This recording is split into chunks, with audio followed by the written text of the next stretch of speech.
Warahmatullahi wabarakatuh. Halo teman-teman sekalian, berjumpa lagi di channel English Official, di mana pada video kali ini saya akan membahas tentang pedoman KIP Kuliah Merdeka tahun 2024. Jadi teman-teman sekalian, pastikan Anda menonton video ini ya sampai selesai agar tidak ketinggalan informasi penting tentang cara ataupun syarat daftar KIP Kuliah tahun 2024. Mari kita simak videonya berikut ini. Oke teman-teman, di sini kita akan masuk ya ke portal website KIP Kuliah. Kita ketikkan saja KIP Kuliah Kemdikbud. Kemudian kita pilih yang paling atas. Ya. Kemudian teman-teman di sini kita klik panduan and facts. Nah, silakan teman-teman download ya. Ini adalah merupakan pedoman pendaftaran KIP Kuliah tahun 2024. Kita download saja. Nah, oke teman-teman sekalian ya, ini sudah tampil ya. Ini adalah merupakan pedoman pendaftaran KIP Kuliah Merdeka tahun 2024. Jadi teman-teman sekalian, sebelum teman-teman melakukan registrasi, alangkah bagusnya teman-teman membaca ya terlebih dahulu pedoman agar teman-teman mengetahui apa-apa saja yang harus teman-teman lengkapi ya di dalam mengisi akun KIP Kuliah sampai teman-teman memilih jalur seleksi. Oke ya. Oke, kita akan bahas ini halaman pertama ya, covernya. Kemudian kita ke bawah. Kemudian ada merupakan Permendikbud ya yang mengatur masalah tentang program Indonesia Pintar. Kita lihat saja. Nah, ini teman-teman sekalian ya. Kita langsung ke persyaratan penerima KIP Merdeka tahun 2024 ya. Jadi teman-teman sekalian, untuk yang boleh mendaftar ataupun untuk penerima KIP Kuliah Merdeka ini teman-teman itu adalah lulusan sekolah menengah atas atau SMA, kemudian sekolah menengah kejuruan SMK atau bentuk lainnya sederajat yang lulus pada 2 tahun berjalan atau maksimal 2 tahun sebelumnya ya. Artinya jika tahun ini 2024, kalau 2 tahun sebelumnya berarti tahun 2023 dan 2022 ya. Jadi itulah batas maksimal lulusan untuk pendaftar ataupun untuk penerima KIP Kuliah ini ya. Jadi dimulai dari lulusan tahun 2022, 23 dan 24 ya. Telah lulus seleksi penerimaan masuk baru ya melalui semua jalur masuk, perguruan tinggi ataupun PTS ya yang terakreditasi dan pada program studi yang juga terakreditasi ya. Jadi artinya teman-teman untuk KIP ini teman-teman kita juga harus lulus ya sebagai penerima masuk baru, baik itu di PTN ataupun PTS dan yang telah terakreditasi ya, itu baik itu perguruan tinggi ataupun program studinya. Yang ketiga teman-teman memiliki potensi akademik ya, tetapi memiliki keterbatasan ekonomi atau berasal dari keluarga miskin atau rentan miskin ya. Adanya pertimbangan khusus yang didukung bukti dokumen artinya teman-teman maksudnya jadi teman-teman berasal dari keterbatasan ekonomi ataupun keluarga miskin, teman-teman harus ya membuat surat keterangan ya yang menyatakan teman-teman itu adalah keterbatasan ekonomi, baik itu mungkin dari lurah, RT ataupun dari kades ya kalau di desa. Kemudian teman-teman untuk persyaratan yang ekonomi sebagai penerima KIP Kuliah ini teman-teman sekalian adalah mahasiswa pemegang ataupun pemilik kartu Indonesia Pintar pendidikan menengah ya. Jadi teman-teman untuk persyaratan ekonomi ini teman-teman harus yang ada KIP-nya ya. Itu akan bagusnya teman-teman ada namanya KIP ya. Jika teman-teman tidak adanya kartu KIP, itu juga teman-teman bisa ya mendaftar untuk penerima KIP Kuliah ini ya. Nanti teman-teman akan mengisi beberapa data ya yang ada di akun KIP. Karena jika teman-teman memiliki kartu KIP itu berbeda ya pengisian datanya dengan yang belum mempunyai kartu KIP ya. Kemudian di sini kita sudah terdaftar ya teman-teman ya di DTKS, Data Terpadu Kesejahteraan Sosial kita. Jadi jika teman-teman belum terdaftar di DTKS, silakan teman-teman menghubungi ya pihak RT ataupun lurah ataupun kades ya teman-teman sekalian untuk teman-teman mendaftar agar teman-teman masuk di dalam data DTKS. Untuk penerima program bantuan sosial ini, kementerian yang menangani urusan pemerintah di bidang sosial seperti ya mahasiswa dan keluarga peserta program Keluarga Harapan ya. Jadi teman-teman merupakan termasuk di dalam program Keluarga Harapan dan Kartu Keluarga Sejahtera teman-teman. Ini adalah merupakan program dari pemerintahan di bidang sosial. Kemudian untuk teman-teman sekalian juga teman-teman masuk ya di dalam kelompok masyarakat miskin atau rentan itu maksimal pada desil 3 ya. Oke teman-teman sekalian ya, ini adalah merupakan informasi ya desil itu apa saja. Dan teman-teman bisa cek di sini sumbernya dari detik.com teman-teman sekalian ya. Di sini ada 4 desil teman-teman sekalian ya. Desil 1 yaitu rumah tangga yang masuk dalam kelompok 10% dan merupakan tingkat paling rendah kesejahteraan secara nasional ya. Artinya sesuai dengan yang ada di buku pedoman tadi bahwa itu adalah minimal desil 3 teman-teman sekalian ya. Itu diprioritaskan untuk menerima KIP kuliah ini ya, yaitu dari desil 1, 2, 3, dan 4. Kemudian teman desil 2 ini adalah merupakan rumah tangga yang masuk kelompok 11-20% terendah tingkat kesejahteraannya secara nasional ya. Kemudian tingkat desil 3 kelompoknya 21-30% terendah tingkat kesejahteraan secara nasional. Kemudian desil 4 yaitu kelompok 31-40% dihitung secara nasional ya. Artinya teman-teman sekalian ya, jika kita lihat dari sini, di sini adalah merupakan maksimal pada desil 3 ya. Artinya jika teman-teman tergolong atau termasuk dalam desil 1, 2, 3 itu teman-teman sudah termasuk prioritas ya ataupun kriteria di dalam penerima KIP kuliah ini teman-teman sekalian ya. Kemudian mahasiswa dari panti sosial atau panti asuhan ya. Nah, ini juga teman-teman juga syarat ya. Kemudian teman-teman yang nomor 5, jika calon penerima tidak memenuhi salah satu dari 4 kriteria di atas ya, ini teman-teman 1 sampai 4, maka dapat tetap mendaftar untuk mendapatkan KIP kuliah merdeka selama memenuhi persyaratan atau miskin atau rentan ya. Jadi teman-teman sekalian, jika teman-teman ada di antara 4 ini teman-teman tidak memenuhi, tetapi teman-teman memenuhi persyaratan sebagai kategori miskin atau rentan miskin sesuai dengan ketentuan yang dibuktikan dengan, jadi kita melampirkan, dan masalah kita teman-teman melampirkan namanya bukti pendapatan kotor gabungan orang tua ataupun wali ya. Jadi digabung ya, paling banyak 4 juta setiap bulan, atau pendapatan kotor gabungan orang tua atau wali jumlah anggotanya paling banyak 70.000. Artinya gini teman-teman ya, jadi di keluarga tersebut tidak lebih gajinya adalah 4 juta teman-teman sekalian ya. Itu sudah gabungan antara orang tua ataupun wali ya setiap bulannya ya.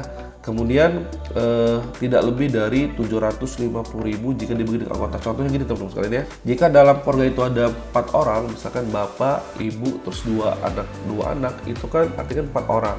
4 dikali 750.000 itu sekitar 3 juta. Artinya pendapatan bapak ibu itu tidak boleh dari 3 juta ya, karena dari 3 juta itu akan dibagi jumlah keluarga, dan itu tidak boleh dari 750.000 teman-teman sekalian. Artinya jika kita punya penghasilan 3 juta dibagi dengan 4 orang itu ada 7,5 ya teman-teman sekalian, itu sudah cukup ya.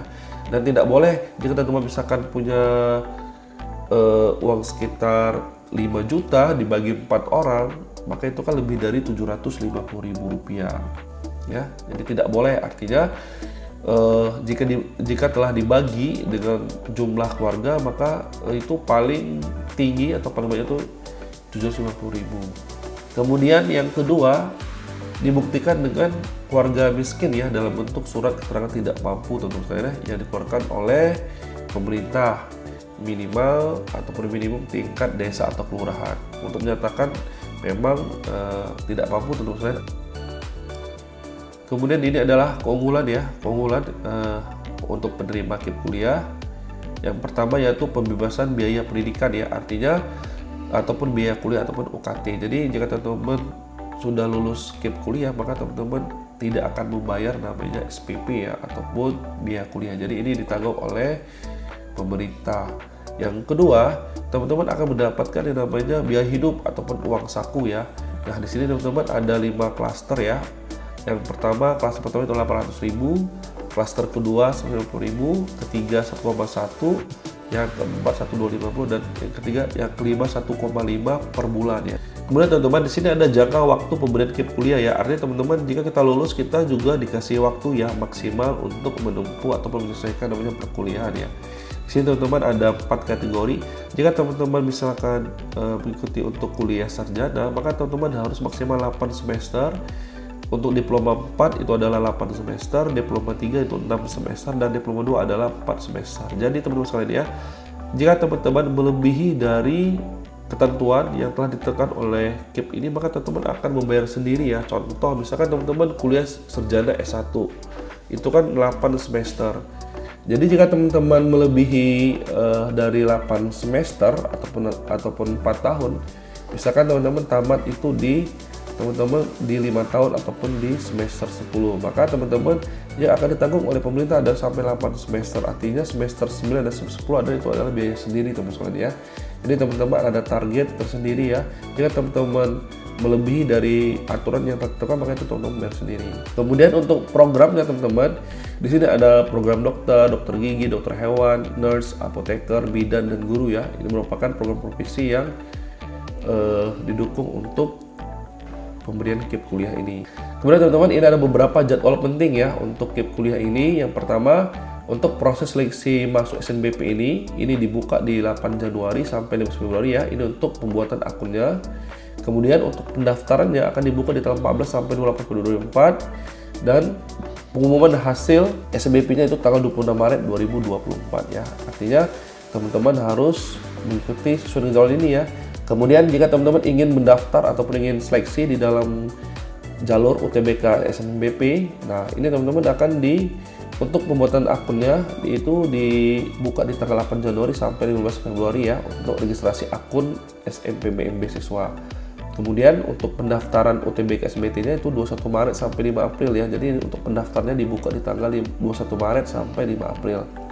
Kemudian untuk pelaksanaan tesnya UTBK gelombang 1 itu 30 April sampai 2 dan 7 Mei 2024 ya. Dan pelaksanaan UTBK gelombang kedua itu tanggal 14 sampai tanggal 20 Mei 2024 ya. Dan untuk pengumumannya itu tanggal 13 Juni 2024, dan untuk unduh sertifikat asal UTBK-nya itu tanggal 17 Juni sampai 31 Juli ya. Kemudian teman-teman, ini adalah merupakan proses KIP ya yang diselenggarakan oleh perguruan tinggi negeri atau swasta. Untuk registrasinya ini dibuka di tanggal 12 Februari sampai 31 Oktober ya, untuk pendaftaran ataupun pembuatan akun KIP. Kemudian seleksi KIP kuliah di perguruan tinggi itu dilaksanakan di 1 Juli sampai 3 Oktober ya. Jadi tentangnya teman-teman sekalian ya, perguruan tinggi ataupun PTS dia akan menseleksi para penerima KIP itu di tanggal 1 Juli sampai 3 Oktober. Dan untuk penerimaan mahasiswa baru ataupun pengumuman yang sudah lulus itu di 1 Juli sampai 3 Oktober 2024 ya. Di berikutnya di sini ada pendaftaran KIP kuliah ya. Cara daftar KIP kuliah, teman-teman bisa mengakses ya. Ini ada merupakan laman ataupun portal website KIP kuliah di kip-kuliah.kemdikbud.id ya. Dan ini adalah teman-teman untuk jalurnya untuk SNBP, SNBT, dan Mandiri ya. Kemudian, nah ini ada merupakan pendaftar KIP kuliah ya. Jadi teman-teman, ini merupakan tata cara ya untuk kita mendaftar ataupun register akun KIP kuliah ya. Nah teman-teman sekalian, untuk pendaftaran akun di laman KIP kuliah ini, teman-teman harus memasukkan data yang valid ya, ataupun data yang sudah terdata di Dapodik, yaitu data pokok pendidikan ya, Kemendikbudristek.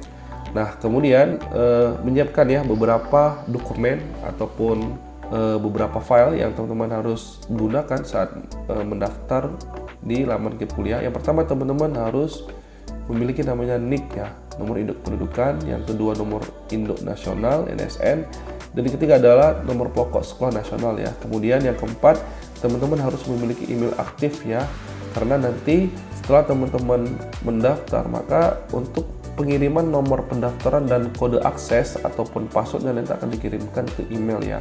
Jadi usahakan email teman-teman itu harus aktif, artinya teman-teman bisa membuka email tersebut. Kemudian teman-teman, berikutnya adalah tahapan pendaftaran ya teman-teman sekalian ya.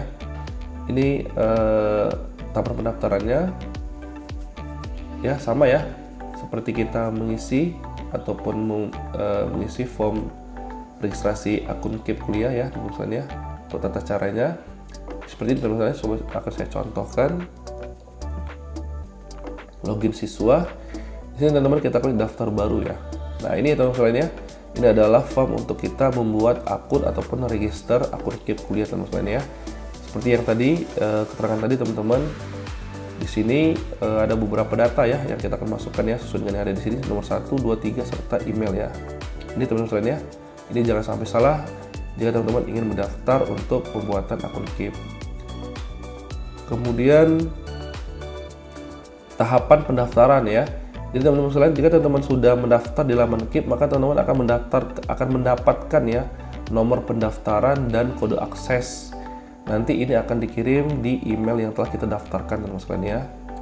Terus kemudian teman-teman menyelesaikan pendaftaran di laman KIP ya, mengisi biodata dan lain sebagainya. Dan yang terakhir adalah teman-teman akan memilih ya jalur seleksi mana yang akan teman-teman ambil ya. Baik itu misalkan jalur SNBP, SNBT dan jalur mandiri ya. Nah, setelah teman-teman sudah memilih ini, maka teman-teman nanti akan melakukan verifikasi ya ataupun pengumpulan data pada teman-teman tuju ya perguruan tingginya. Kemudian teman-teman, ini adalah merupakan flowchart ya ataupun merupakan alur pendaftaran KIP Kuliah Merdeka. Teman-teman bisa cek sendiri teman-teman sekalian ya. Kita akan perbesar. Ya, yang pertama di sini teman-teman alurnya itu kita akan login ke laman KIP kuliah ya, dengan cara kita akan menginput NIK, NSN, NPSN dan email ya. Setelah itu kita akan dicek ya teman-teman sekalian ya. Pada saat kita akan melakukan input NIK, kita akan di validasi ya oleh Dapodik, kemudian validasi juga NSN dan KIP ya. Kemudian juga kita akan dicek juga, dia akan divalidasi DTKSA ya, data terpadu sosial ya, dan akan dicek juga oleh ketiga server ini, ketiga sistem ini sudah ada, akan dicek data kita apakah sesuai. Nah, jika teman-teman sesuai datanya, maka teman-teman jika data teman-teman valid sesuai, maka teman-teman akan mendapatkan nomor pendaftaran dan kode akses teman-teman sekalian ya. Setelah itu teman-teman akan mengisi biodata ya, dan teman-teman akan memilih jalur seleksi. Nah, kemudian teman-teman akan verifikasi ya ataupun akan lapor ke perguruan tinggi tujuan teman-teman sekalian. Nah, dan akhirnya teman-teman akan diverifikasi dan tes dan lain sebagainya. Kemudian teman-teman akan diterima pada perguruan tinggi tersebut ya. Kemudian teman-teman akan menjadi mahasiswa di situ. Kemudian bantuan pendaftaran KIP kuliah ya. Nah, kemudian teman-teman di sini juga ada beberapa pertanyaan secara umum ya, secara detail yang membahas tentang KIP kuliah ini teman-teman sekalian ya. Seperti ini ya tampilannya. Teman-teman bisa cek juga di video saya sebelumnya, itu sudah saya bahas masalah KIP kuliah. Coba kita buka lagi. Ini teman-teman, kita geser ke bawah ini ya, ada namanya panduan and facts. Kemudian teman-teman ke bawah ya. Nah, ini teman-teman sekalian ya, beberapa pertanyaan ataupun pembahasan seputar tentang KIP kuliah. Jadi teman-teman bisa baca sendiri teman-teman sekalian ya. Di sini sudah ada pertanyaan dan sudah ada jawabannya masing-masing teman-teman sekalian ya. Jadi supaya teman-teman mengerti dan paham, teman-teman bisa baca satu persatu ya masalah pertanyaan ini teman-teman sekalian, agar teman-teman memahami pada saat proses pendaftaran, nanti teman-teman tidak akan mengalami kendala apapun ya. Oke. Kemudian jika teman-teman ada terkendala ya masalah pendaftaran, teman-teman bisa juga melakukan pengaduan di pengaduan@kemdikbud.id ya. Kemudian teman-teman juga bisa mengunjungi ya IG resmi Puslapdikbud ya, untuk teman-teman mengetahui informasi lebih lanjut ataupun informasi terbaru masalah KIP kuliah 2024 ya. Kemudian diskusikan dengan pengelola ataupun operator KIP Kuliah Merdeka perguruan tinggi bagi mahasiswa yang telah diterima ya, dan artinya teman-teman sekalian, jika teman-teman sudah diterima, maka teman-teman bisa mengecek atau bisa memverifikasi data teman-teman pada perguruan tinggi ya, dan teman-teman telah diterima. Selanjutnya, oke, selesai ya. Jadi teman-teman sekalian, seperti itu ya penjelasan dari saya secara detail masalah pedoman pendaftaran KIP Kuliah Merdeka tahun 2024 ya. Oke teman-teman sekalian, cukup sekian untuk video kali ini, semoga bermanfaat. Dan bagi teman-teman sekalian ya yang masih belum paham, silakan teman-teman untuk komentar ya yang di video ini. Dan bagi teman-teman yang baru menemukan saya, jangan lupa di subscribe, like, and share ya, dan hidup tombol loncengnya agar teman-teman mengetahui tips dan trik serta video menarik dari saya. Semoga bermanfaat, dan saya akhiri. Wassalamualaikum warahmatullahi wabarakatuh.